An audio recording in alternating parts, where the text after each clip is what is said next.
দিন শেষে এখন তারা বলতে যাচ্ছে যে আমি যদি বাপের বাড়িতে 1 লাখ টাকার ব্যবস্থা করি, ব্যবসা বাণিজ্য গুছাই দিতে পারি, তারপরে সব কিছু করতে পারি, মানে মোটামুটি যেখানে যা জীবনে যা ক্ষতি যা করেছে, লাইফে যত ধরনের দাগ দেওয়ার তা তো দেশে, আর জীবন নষ্ট যা করার তা করে দেশে।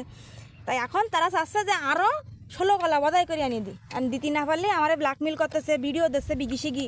এতদিন শুনতাম কি মানুষ মেয়েকে খারাপ ভিডিও দিয়ে ব্ল্যাকমেল করে, সে আমার তার মৃত্যুর হুমকি দিয়ে বারবার ভিডিও দিচ্ছে, ভাবতেছে কি যে এইসব ভিডিও দিলে আমি মনে হয় খাবড়ে দেবানি, আমি চলে আসবানি। আর এসে ওর কথা সমস্ত কিছু মানিয়ে নিবানি নিয়ে সাদ্দাম মানে তার উপকার করেছে, তাই তার পেট বেঁধে গেছে। যেটা বাংলায় কথাটা শুনতে খারাপ লাগলো, এটাই বাস্তব। গাড়িটা হলো তার, সে চালায় বেড়াচ্ছে, ভালো কথা। এদিকে তার কাছ থেকে সে গুটিয়ে নিয়ে ব্যবসা করতেছে, তার কাছ থেকে টাকা নিয়ে। সে তার গুটির জন্যই তারা টাকা দিচ্ছে না, কিন্তু সে গুটি আনিয়ে ব্যবসা করতেছে, করি সেই গাড়ির পিছনে টাকা খরচ করেছে, গাড়ি ঠিক করেছে, গাড়ি একজনের, টাকাও একজনের। দিন শেষে দাবি করতেছে জিনিসটা আমার, আর এই টাকা না, এই গাড়িটা আমি দেবো না, আমার 2 লাখ টাকা দিতে হবে ক্ষতিপূরণ, তারই ফলে গাড়ি দেবো। মানে মামার বাড়ির আবদার, টাকা কামাই করতে তো কষ্ট লাগে না, তার কি বলবো। ওর মায়ানটা 2 দিন আগে সাদ্দামের আব্বু বলি ডেকে বলতেছে যে যে কোনো মূল্যে আর যে কোনো কিছুর বিনিময়ে তুমি বাবা আমার এই এই এই মহিলার এনতে তাড়াই দাও, দিয়ে যে করি হোক যা কিছু করো তাই আমি মানে নিবানি।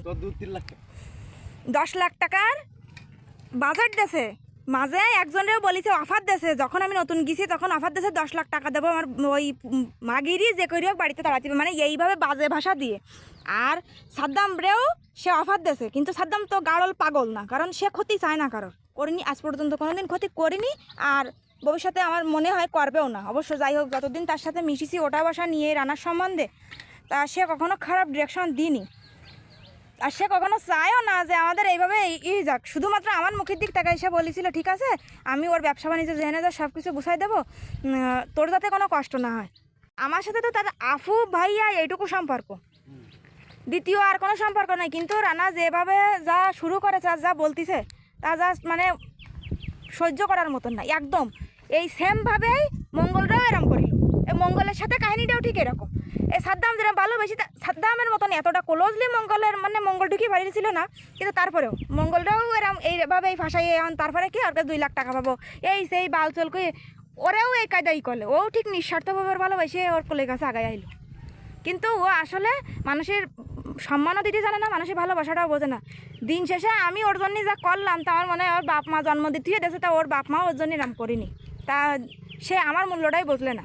আমি এখন তার কাছে অপরাধী হয়ে গেছি, যেমন দেখতেছে যে আমার বউর যে কদর মেলা সে চলে যাচ্ছে, আমার বউর টাকার টাকশাল আমার হারাই যাচ্ছে, তাই এখন দিন শেষে কি পা ধরতেছে শোনা বাকি তুমি ছাড়া আমি বাঁচবো না। আমি তো জানি এখন দিন শেষে আমার নীতি পারলে কী পরিস্থিতি আর কী হবে।